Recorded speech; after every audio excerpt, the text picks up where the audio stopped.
An away draw against Bolton Wanderers, currently sat third in the division, was followed by a clean sheet and a point against table toppers Portsmouth. There have been some really positive displays under Nathan Jones in recent weeks, but the fixtures, well, they aren't getting any easier just yet. It's a trip to second-place Derby County for the Addicts tonight, and Paul Warne's side will be hoping to bounce back after Saturday's 2-1 loss to Barnsley. For the Addicts, after keeping a clean sheet on Saturday, Jones's side will be looking for a first league win since the end of November. With less than 45 minutes until kick-off, let's take a look at what we have coming up. We will look back at Saturday's big 0-0 draw with Portsmouth. We'll see what happened when our under-21s took on Watford at Sparrows Lane on Monday. And we'll join Charlton defender Michael Hector as he visits Charlton Athletic Community Trust's football courses. Well, welcome along. It's a pleasure to have your company, and a quick reminder that because tonight's game is a midweek match, we are streaming the contest across the UK and worldwide. So if you haven't purchased your matchday streaming pass yet, you can do so. Go and visit the club website and buy it for £10 and spend the evening in the company of the best punditry pair around, Alan Curbishley and Steve Brown. And guys, I've missed you. It's nice to be back here. I can tell by your expression, Brownie, that the feeling is not mutual. No, I'm just pleased your voice has recovered from Saturday night. That's all I can say. Thank you. I passed a late fitness test. The voice was a little bit croaky after a couple of white wines, but it was a nice evening. Right. After a decent game as well, Curbs. It felt like a really significant point on Saturday. What was your take on it? Well, I think both games against top opposition would deserve the point, and maybe a little bit more. But we've got another test tonight. We knew these 3 games were coming up, and you know, we'd be delighted if we can get anything tonight. You know, playing the top 3 sides and going unbeaten is a bit of a statement, I think. And then, as we know, we've got teams coming up in and around us that we've got to take the points. Absolutely. And Brownie, I know that you were really pleased with our defensive structure on Saturday. It feels like that's something that Nathan Jones has targeted to build a foundation upon. Will tonight perhaps be the same sort of approach, or do you think we might see some tweaks in terms of our offensive play as well, where Nathan was really keen to see a little bit more quality on Saturday? Yeah, I'm sure he was, but we're up against some really good sides here. So the first thing to do is to make sure we don't lose the game with soft goals, and he's done that.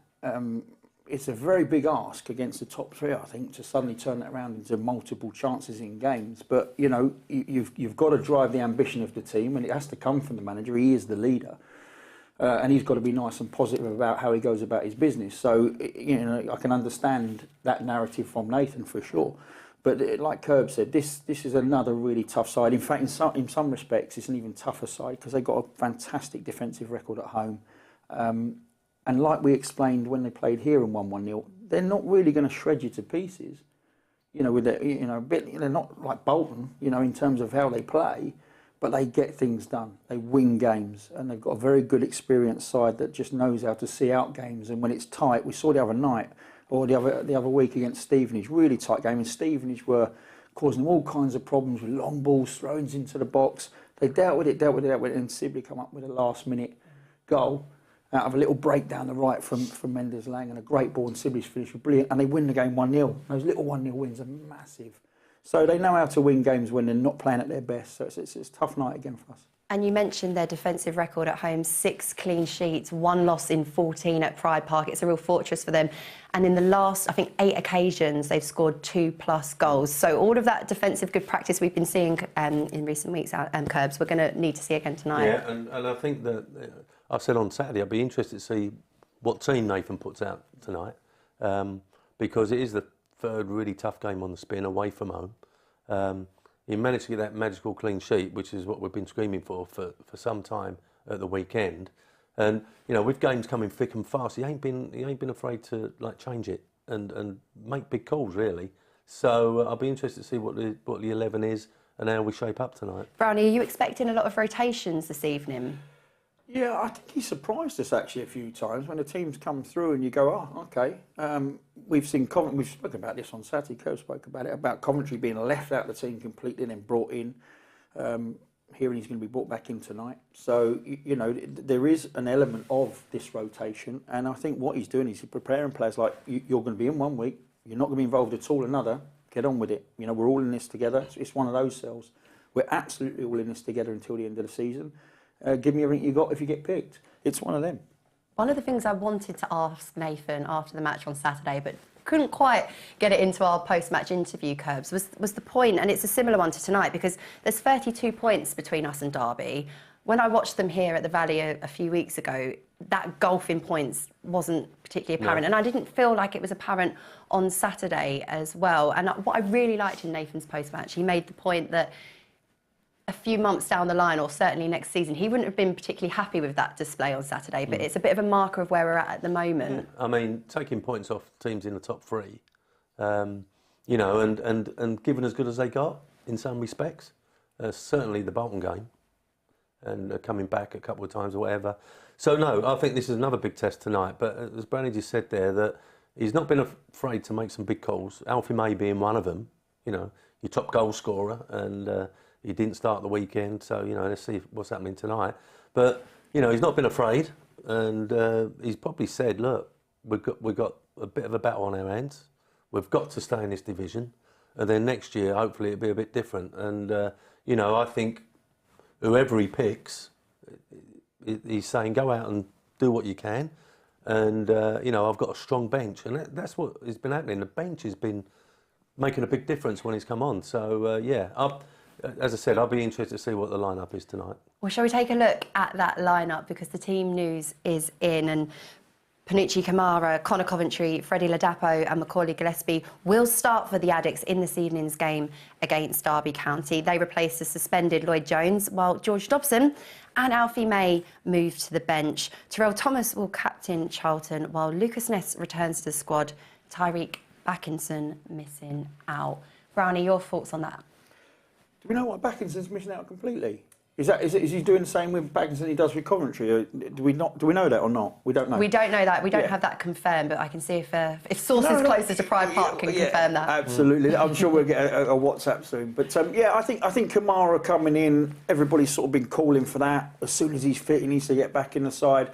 I saw some things about Backinson at the weekend. I thought it was a bit harsh, if I'm honest. There was mixed sort of reviews on his performance, and yet the best couple of moments in the first half were borne out from his passing up in the final third. So, you know, I thought people were a little bit harsh on Backinson from Saturday.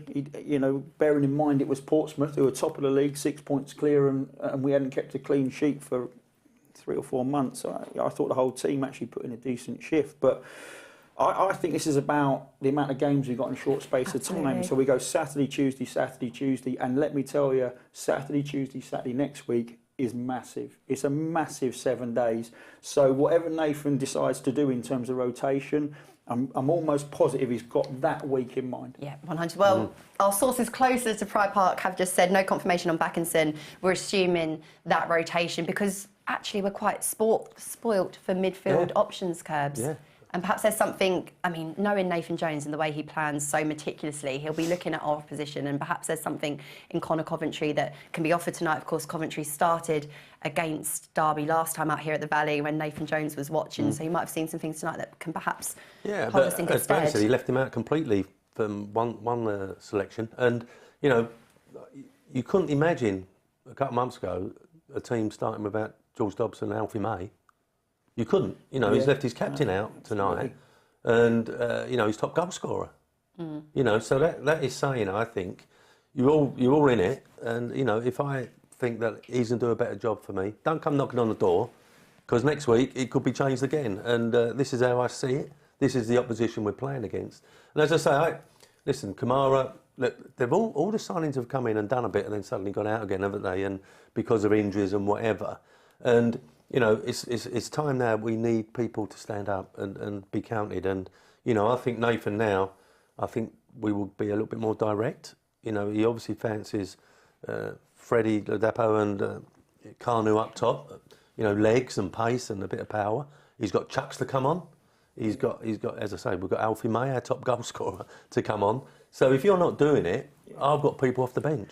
I'd find that difficult to deal with, if I'm honest. I'm just thinking back to my career. I was always all right as long as I was involved in the Saturday or the Tuesday. As long as I was in the 16, I didn't have too many grumbles. But I find it difficult to go from playing out completely, to back in playing, then to sub.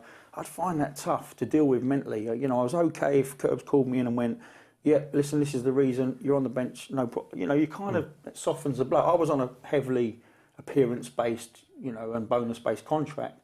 I'm left out the 16 completely. It's massively affecting my income. You know, I'm sure things have changed in that respect, but I'd have found that really difficult. And that would have really messed with me. Coventry's the one, isn't it? Because he's in, he's playing, then he's completely out, and we're all thinking, is he injured? Then he's back again. You know, so, but I think it's horses for courses for Nathan. He's looking at the opposition and thinking, this is what we need. And I'm sorry if you're affected by it, but this is what's going to happen. Yeah. And we want that hunger, we want that competition to be in the squad, don't we? If we get something tonight, I mean, we've given as good as we've got against the top three. Yeah, absolutely. You know, so that's a marker for next year, hopefully. Well, one thing that's been changing a lot has been the back three as well, and we'll come on and talk about that a little bit later on. But one player that made a return to the grass after a long spell out with injury was Michael Hector. Clearly, as part of his rehab as well, he paid a flying visit to Sparrows Lane to see how the Community Trust holiday courses got on. Here's what happened.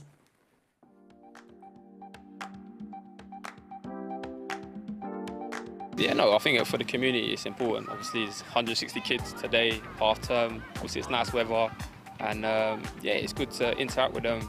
Obviously, they love football. You could tell by the questions and stuff like that. It was really, some of them are funny, but yeah, it was good to interact with them. Yeah, they were asking me about press-ups and how many press-ups I can do and stuff like that. Was quite funny, but yeah, no, there were interesting questions like the stadium one and stuff like that. Who I played against, like the best shirt swap and stuff like that.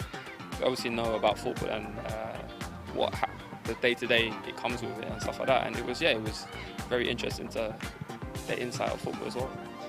I know a lot of the kids you see at some of the events at the stadium as well, so it's a good family club, and they do a lot of work with the community, and I think that's important to help the kids like this, especially half term, to have somewhere where they can come and play football and enjoy themselves, and they seem like they're doing that. Great to see lots of smiling faces there. Brownie, nice to see Michael paying that visit as well. And fingers crossed he'll be another defender to add into the contention for Nathan Jones's selection headaches. Yeah, more the merrier at this stage of the season with the running, and it's important you've got senior players fit and available every week. But just wondering, I know back in the day that would have been a letter. I'd have got a letter in a pigeonhole, wouldn't I? From Varney. Would have been you wore a Nike cap. It's not sponsored. We're not sponsored by them. Yeah. 10 grand fine. Yeah, what are you doing? 10 grand fine. Oh, yeah, you used to get abused through the pigeonhole. Yeah, but you know, he's obviously been injured, so you know that's part and parcel of it. You're injured. You're in every day. Can you go and do something like that? You know, go over and have a look and give the lads a bit of a lift. The young lads there, or the young girls that are on the courses. Yeah, and this is no disrespect, but I forgot about him. You know, he's been out. And the problem we've had is we've had so many players come in and having to get fit in the first team, and then they've took a knock and they've gone back out.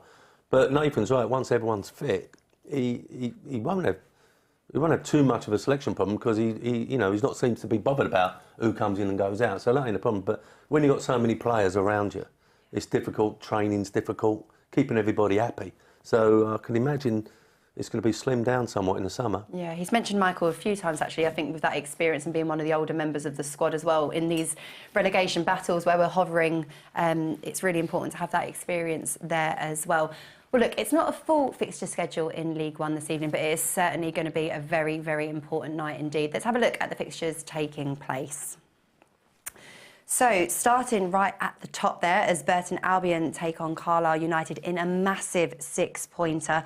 Leyton Orient against Blackpool is a game at the other end of the table, with both teams hoping to push for a playoff place. Lincoln City can do us a favour by taking points off of Shrewsbury Town, while both Port Vale and Fleetwood Town are in the relegation zone.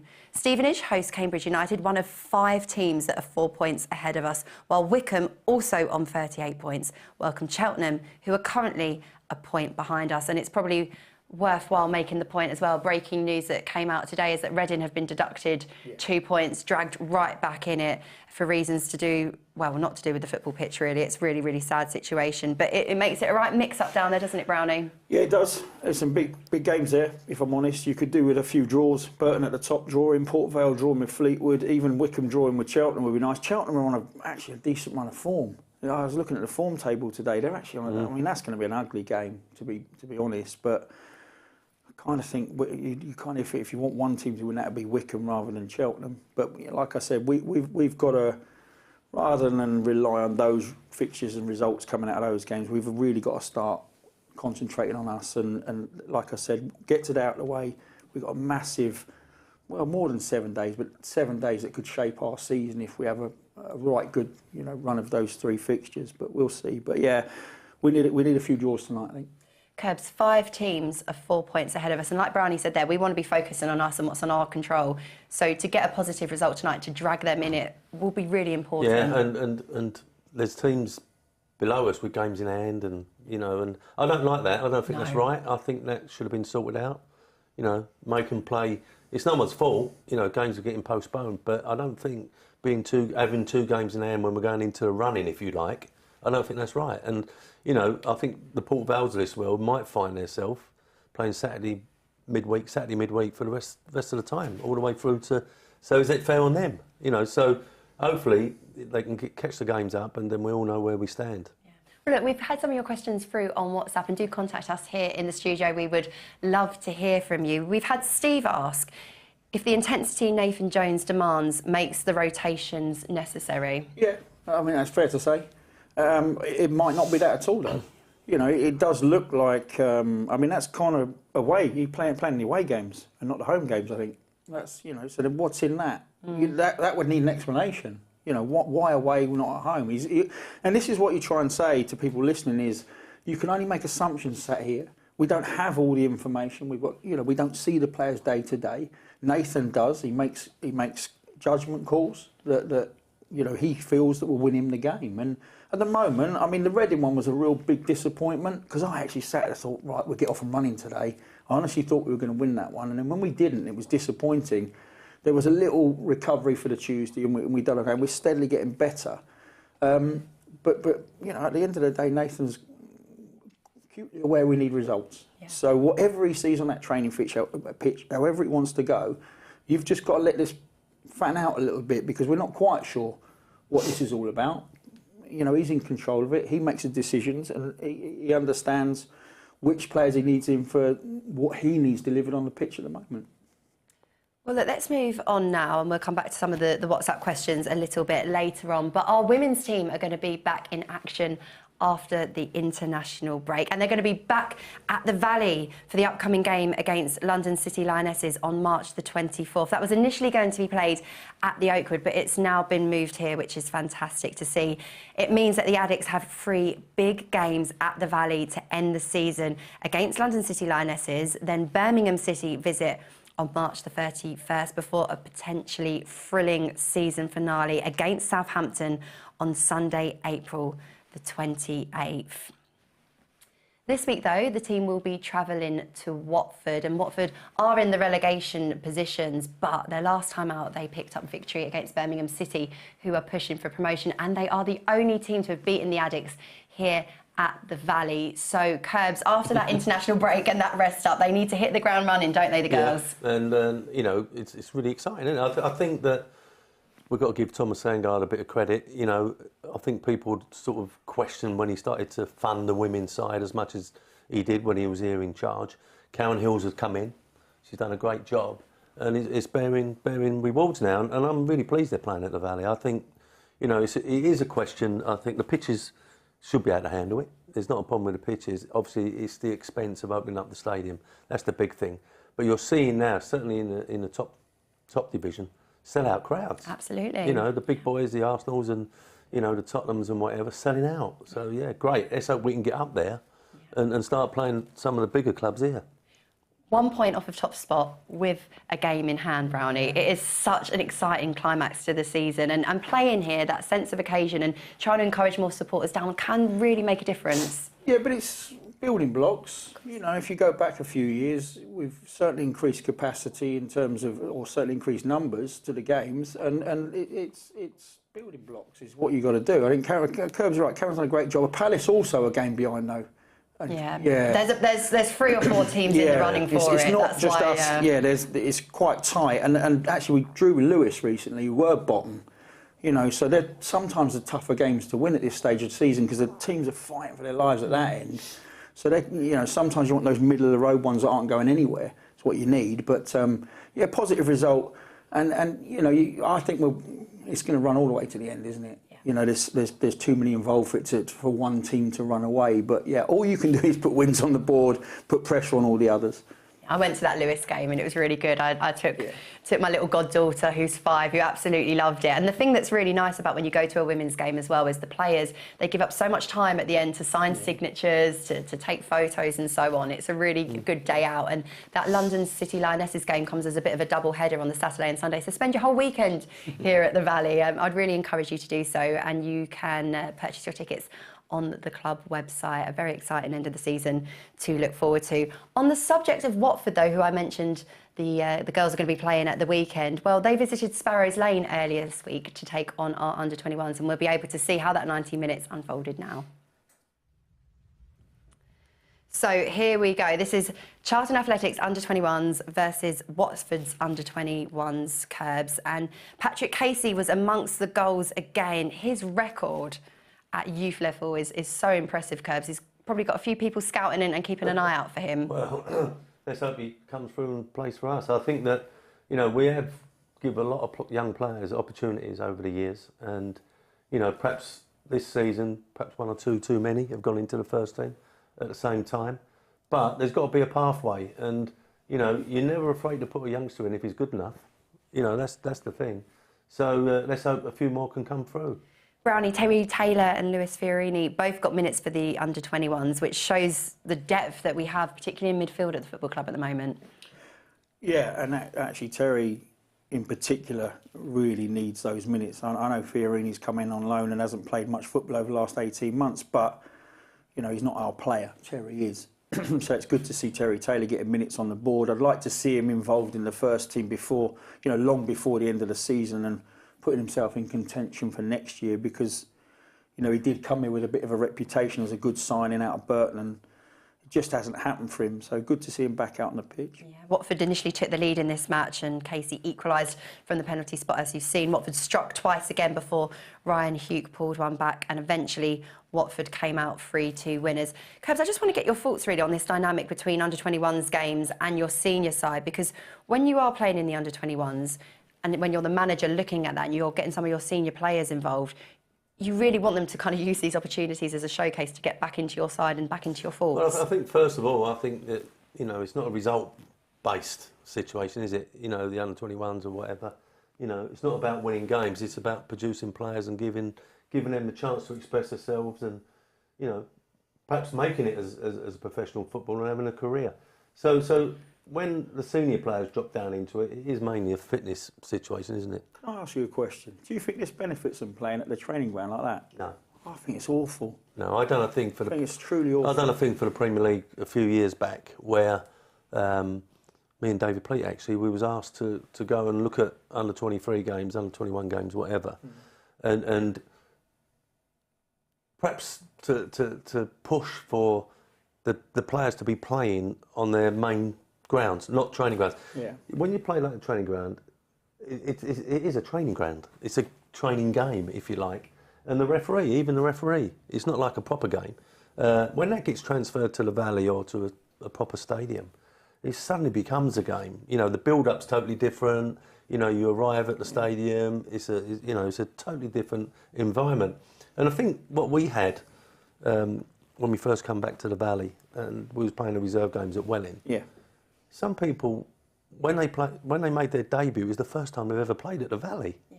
You know, that ain't right. You know, so when we're talking about the women's teams, you know, playing here, I think as many games as you can put on. That's what me and David Pleat recommended, and a lot of football clubs now have their under-21s playing at the main stadium. I don't think there's any excuse not to have a good non-league ground. You know, there are plenty of good non-league grounds now with good pitches. you know, that you can get a crowd in. You know, there was like 4 people there, you know, staff mainly, and you're like, I just don't think that's a good environment for development. Personally, some of the defending there, you know, if there's a crowd there and, you know, I think you're up your game. That environment, just think you're up your game. It's totally different for the players, the build-up. If you're playing at a proper stadium, the build-up. And as I said, the referees. You know, and when we was watching it, me and Pleaty was going around watching games at training grounds, you could hear everything as well. And you could hear, and referees were getting criticised for not acting on bad language. Yeah. Whereas if they're playing out there, you can't hear it, if you know what I mean. Sometimes you can, unfortunately, as we found out on Saturday. It's a little, but it's a little bit different, you know. Yeah. And, you know, so referees were getting marked down because, you know, they wasn't refereeing properly, if you like. So, Interesting. The more they can move away from playing at the training ground, the better. That looked flat. And just, I don't think that's suitable for development for me. I think you need people in the crowd that you're going to disappoint them if you don't do a good job. Whereas at the training ground, it's just some staff members. I think there needs to be a bit more on it than that. Interesting thoughts as always. Got another message here from Buddy who says, "Hi, my son Callum likes that Nathan Jones is rotating the sides and probably having more fresh legs. Well, hopefully that will make a difference because it was certainly a battle at the weekend here at the Valley. A 0-0 draw played out against the table toppers Portsmouth. We're going to look over some of the highlights now. Brownie, what impressed you most on Saturday? I just want to highlight that's Backinson. You know, I said he got a little bit of stick. That was a good ball. What impressed me the most was our resilience. You know, they had a couple of moments, Portsmouth, and apart from the one header I remember in the middle of the 6-yard box, we by and large, you know, dictated to them where their opportunities came from. They had those 2 headers in that little short space of time, but we that was on the counter from that chance you've just seen from Kanu, actually. So the game was a little bit stretched there, but by and large, I thought we defended the box very, very well. We got numbers in the right areas. You know, that's a header from 16 yards out. If you're going to get a header in, you know, that's a great distance. There's a good line there from our back players. But yeah, I thought we were more resilient. There was players willing to throw their bodies in the way of things. Well, there was one player that I really wanted to pick out, and it links quite nicely because there were some really impressive running stats on Saturday. If I was to ask you both, who do you think covered the most ground for Charlton Athletic on Saturday afternoon? Who are you going for? Anderson. Curbs, who are you saying? Green. So I can reveal it was Thierry Small who covered nearly 10.4 kilometres. And the reason why I wanted to pick him out is, well, there's a few things really. Firstly, I'm not too sure he's played much football this season, but he's started pretty much every game under Nathan Jones, covered that amount of ground. He's only 19 years old as well. He seems to be a really good prospect. We should be able to do it. he's carrying nothing at the moment. I suppose he can still tuck his toes. He epitomises the effort that's being put in at the moment. I think the one thing that Nathan is saying loud and clear is you've got to be athletic to get in his team. Yeah. And that's how you're looking at the front two at the moment. He's saying, this is how I want to play, this is how it was at Luton, I think. You know, 2 big, strong centre forwards, and he's got one to come off the bench as well. And when Miles gets back, he's got another one. You know, that's the sort of player, I think, that, and people that can make a difference physically. And all the players that we're talking about, back in Sale, etc., have all got legs. Well, Thierry, 19 years old, another 19-year-old who impressed and certainly received plenty of praise from the manager, Nathan Jones, was Karoy Anderson. Brownie, he said how much he's enjoyed working with the youngster. It seems to me that with every minute he gets playing under Nathan Jones, we see his confidence grow. What did you make of his display? Yeah, I actually, if you really want the truth, I was quite surprised he got man of the match. I mean, I think we've had such a bad year that when someone does come in the side and works their socks off and makes a couple of challenges, for some reason that stands out. I'm not sure it should stand out as much as it does, but hopefully things have changed enough now that that's not going to be the case. I thought Jones was man of the match on Saturday. Actually, I thought he was terrific. And the nature of the booking as well, which gets him suspended. You know, it did hit the guy's hand. We did think it may have been a shout for a penalty, but he carried on.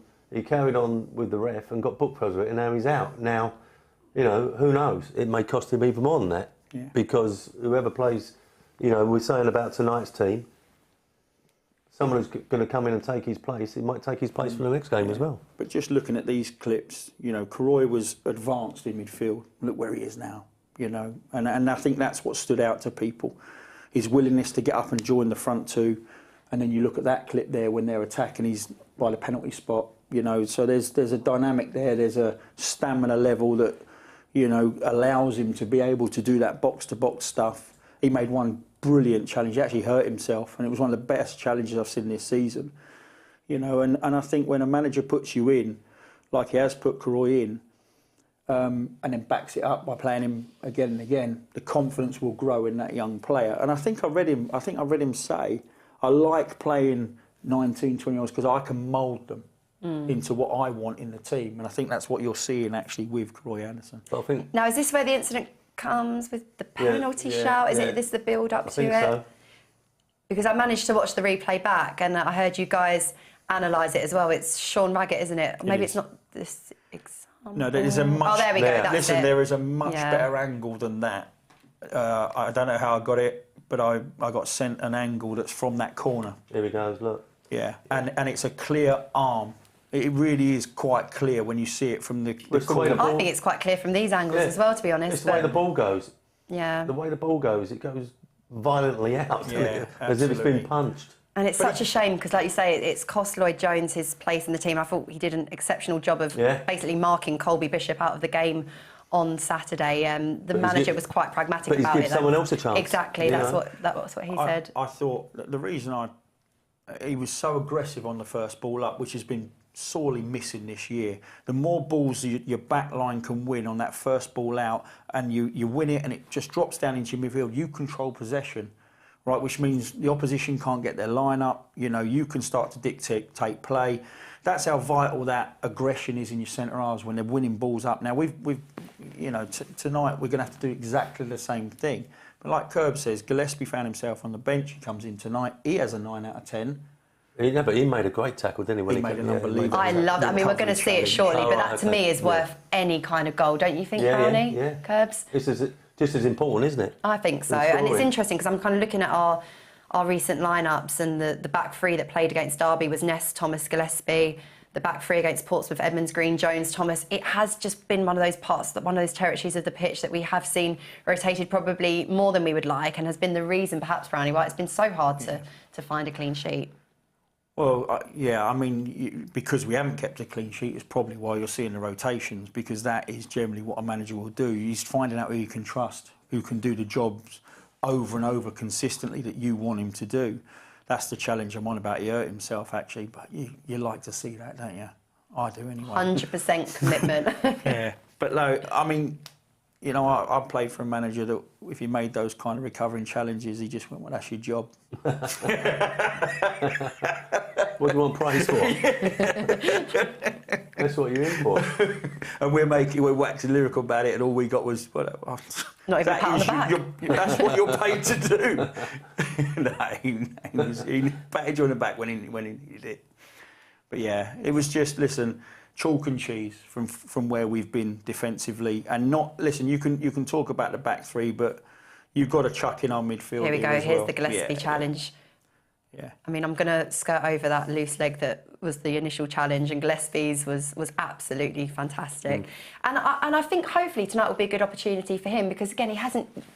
Curbs, you made the point earlier, like we've had players come in, come out, 39 outfield players, but for Gillespie, it probably hasn't been the start that he would have wanted to make to his Charlton career due to the injuries and so on. But he can start tonight's game in a confident mood. What I like about him, he's got a good left foot. He sprays the ball about. He's not afraid to come out with the ball.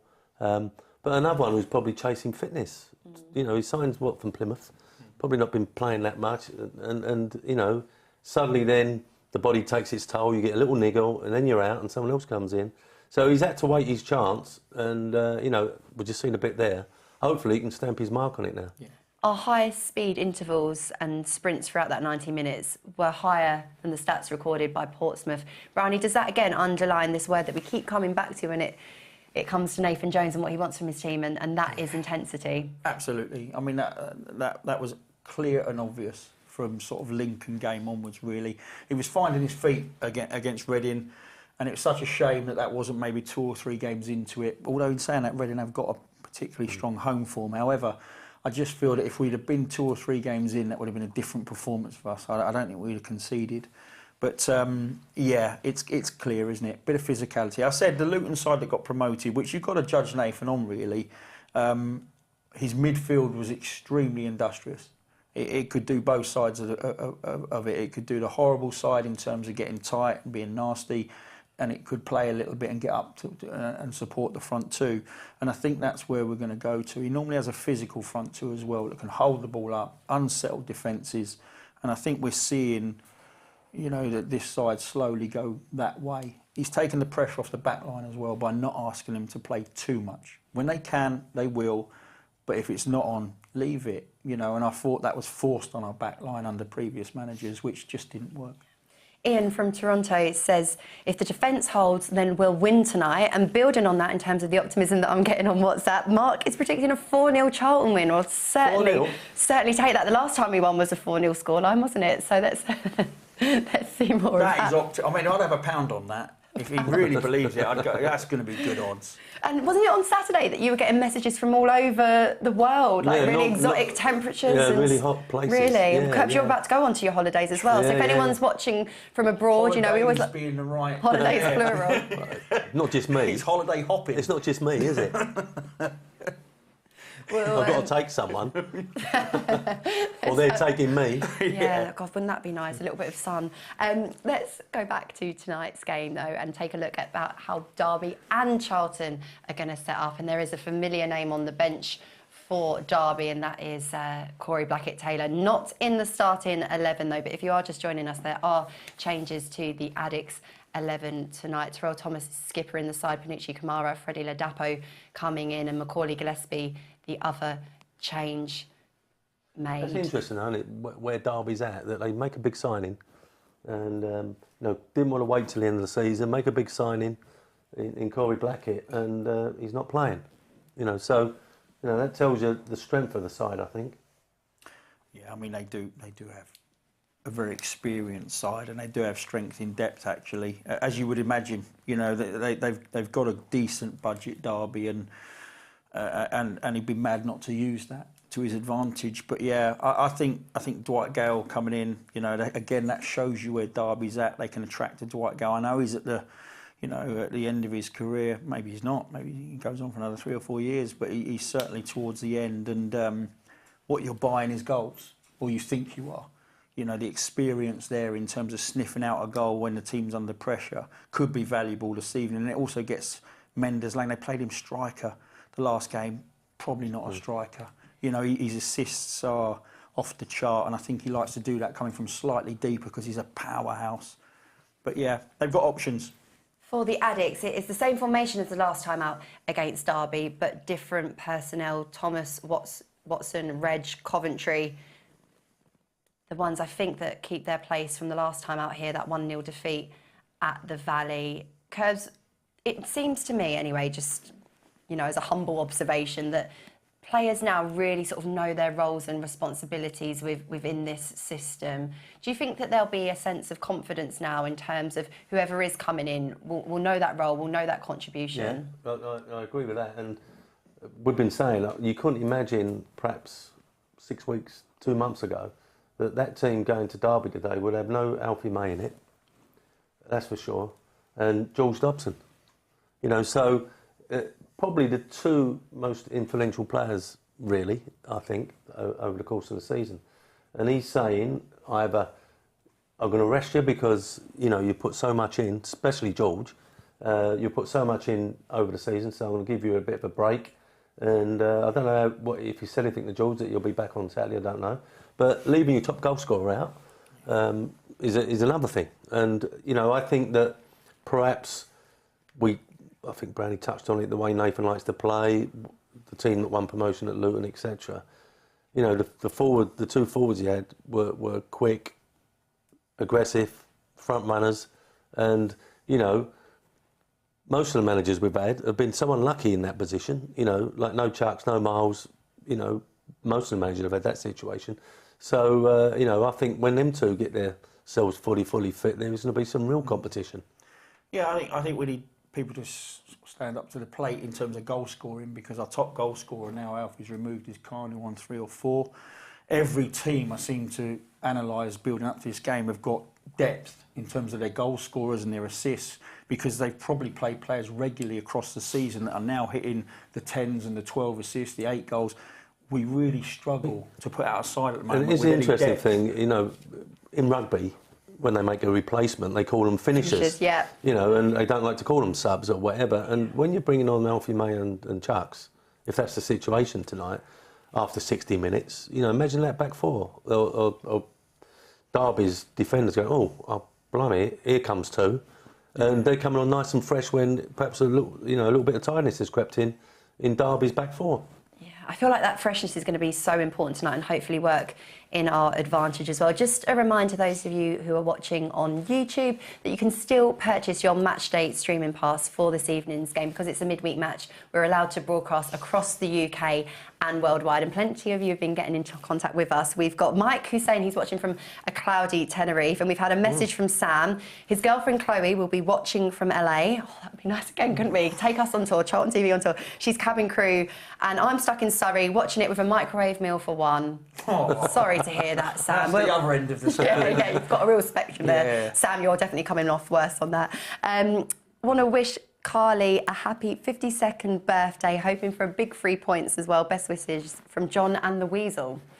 I wonder who the Weasel is. Patch wants to know why Curbs is always about to go on holiday whenever he turns on Charlton TV. You're racking up these air miles, Curbs. No, I ain't been away since Christmas.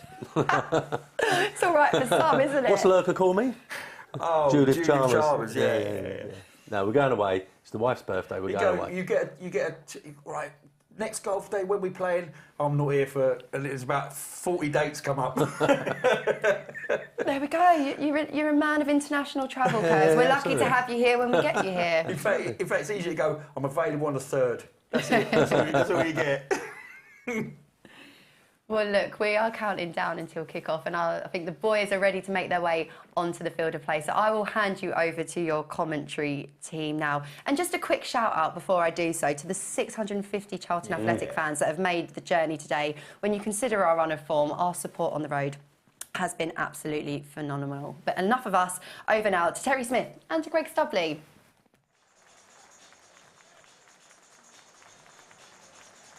Thank you, Charlotte. Cheers, Curve. Thank you, Brownie. Yes, welcome to Pride Park. The Addicts take on a Derby County side. 2nd in the division, flying. Hot on their heels, of course, of Bolton Wanderers. Charlton, under Nathan Jones, have a bit of a revitalisation at the minute as the Charlton players and the Derby County players come out onto the pitch across the halfway line. The handshakes begin. Greg Stubley, the 2 games we've just had. The games that people were concerned about, quite correctly, of course. This is the 3rd in that sort of difficult trilogy. We've done well up to now, performance-wise. 2 draws. How do you see this one going this evening? Yeah, it's a tough one to call, in truth, which, again, similarly to Bolton and Portsmouth, if you looked at the tables, you wouldn't have said that going into those games. But I think Bolton was a prime example of where we went there, and maybe the expectation was that Bolton were going to come at us hard, and we maybe if we were going to get a point, it'd be something on the counter-attack. When the opposite happened, we scored 3 goals, and in the end, we were unlucky maybe not to get one towards the end. I think Portsmouth was a bit more of a battle. We had to grind through that first half when Portsmouth had a spell of possession of